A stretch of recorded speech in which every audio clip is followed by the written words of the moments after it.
What's up, everyone? James Lynch here doing a quick reaction video to the news that it appears that Greg Hardy, the UFC heavyweight and former NFL star, has been released from the promotion. This according to Hardy himself on Instagram. I'm going to read the quote here. He says, "What a run. Your boy is far from done. Just got some fine tuning to do. Thank you to all my fans and haters. Appreciate you all. Mostly I appreciate my coaches, family, and the UFC for giving me the opportunity to shine bright." Don't think this is too surprising here. I was talking with someone about this on social media the other day. Obviously the UFC thinks highly of Hardy.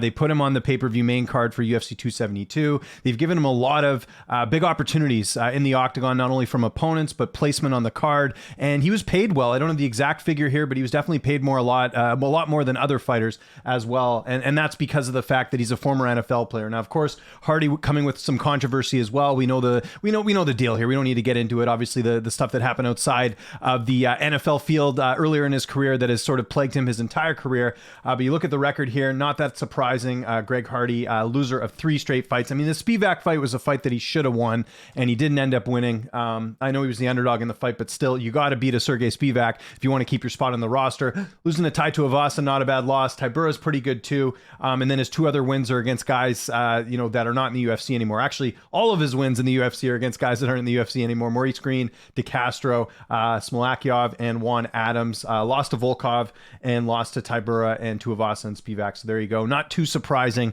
what's happened here with Greg Hardy. I think the big question is, where does he go from here? Does he head over to another promotion? Does Bellator want to sign him? I mean, we haven't seen Bellator sign a lot of fighters from the UFC recently that are coming off losses. I know Hardy's got the big name tag, but is it enough for Bellator to want to go sign him? There's PFL, there's one championship. I'm not sure where Greg Hardy goes from here. I have a feeling just with him, being a guy, originally from, I think he's originally from Texas. I know he's fighting in Florida right now. LFA does shows there a lot. Don't be surprised if you see him on an LFA card. We've seen a lot of UFC vets end up on there, to try and build back their resume and get back in the UFC, similar to what happened with Brandon Moreno. Remember, he went to LFA, won a couple fights, actually won a title, and then got re-signed to the UFC. So I want to know what you guys think in the comment section below. What do you think is next for Greg Hardy? Do you think he'll continue fighting? Do you think another promotion will pick him up? Or do you think he goes back to football? I don't know. I'm curious your thoughts on this. Follow me on Twitter and on Instagram at Lynch on Sports, and make sure you subscribe to this YouTube channel, youtube.com/LynchOnSports. I'm James Lynch. Thanks so much for watching, and I'll see you next time.